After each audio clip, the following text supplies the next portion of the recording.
We're continuing in our series, Where's My Miracle?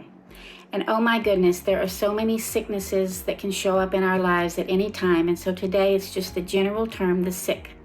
Proverbs talks about a sick heart because of hope deferred. There are mentions of sickness causing a body to waste away, and there are times we are sick to death of life and situations. But in Matthew 4, we read how that Jesus began to heal every disease and sickness among the people. And in Matthew 8, it says he healed all the sick. Wow. And some of us can't even remember the last time someone in our circle was actually healed, or have we just not noticed? Also in Matthew 10, we're given the command to heal the sick, cleanse those with leprosy, raise the dead, because freely we have received, so freely we must give. So those miracles, are they happening in our lives? And if so, where are they?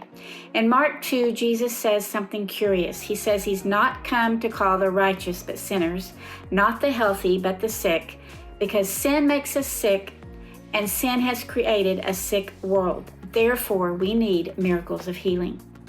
Then we read multiple accounts of Jesus healing swarms of people, from laying his hands on them to placing oil on them or just speaking a word, and those that were sick were healed.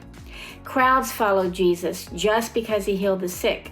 He gave them miracles. Even those that were sick and tormented in spirit were healed. Even aprons and handkerchiefs that touched Jesus were taken to the sick to offer healing. Have you ever heard of that? I remember as a kid hearing stories of my grandparents doing this, taking a blessed piece of cloth to a sick person for healing. So for this devotional, we're going to skip on over to James 5, the chapter mentioning the sick. This chapter starts out with a big warning to rich people sitting in wealth that is rotted and in clothes eaten by moths. Their gold and silver are corroded, it says, and they're told that they've hoarded their wealth, not paid their workers, lived in luxury and self-indulgence, and fattened themselves and murdered the innocent. What harsh words. Then the second half of that chapter is about being patient in suffering, and another warning about not grumbling against each other. The writer reminds his readers that those who persevere are blessed, and even Job is mentioned. Job got his miracle, but look what he endured. And then we read this verse, "The Lord is full of compassion and mercy." There's this big contrast painted for us here, those who are rich and oppressive to others living in stinking wealth, and the Lord who's completely full and overflowing with compassion and mercy, giving it away freely. And then verse 12 says, "Let your yes be yes, have integrity in the words you speak." All of that precedes the last part of the chapter about praying for the sick. And then there's these questions posed. Is anyone in trouble? Pray. Anyone happy? Sing praise. Anyone sick?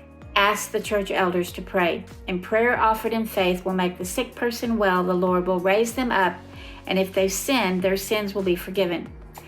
Therefore, confess sins and pray so that you're healed. The prayer of a righteous person is powerful and effective, it says. I love this quote regarding Job and his story by Spurgeon.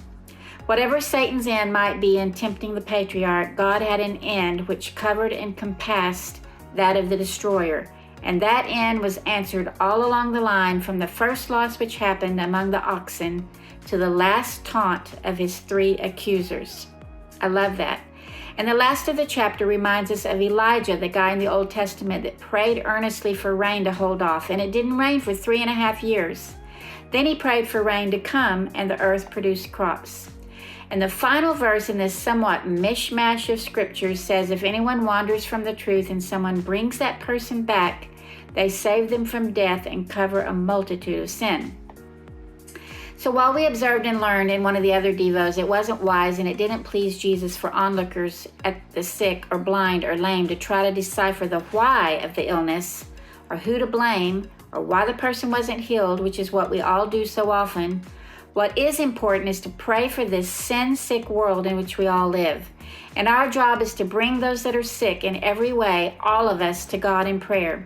Not that so we can produce a formula or faith or boast about a solution, but because our prayers are powerful and effective.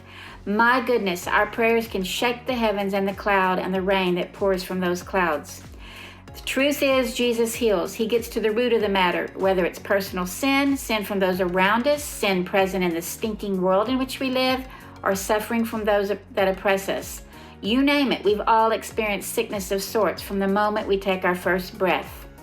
Prayer matters. We will never figure out God's timeline or how his hand moves so slowly, like the stories we read in the Bible.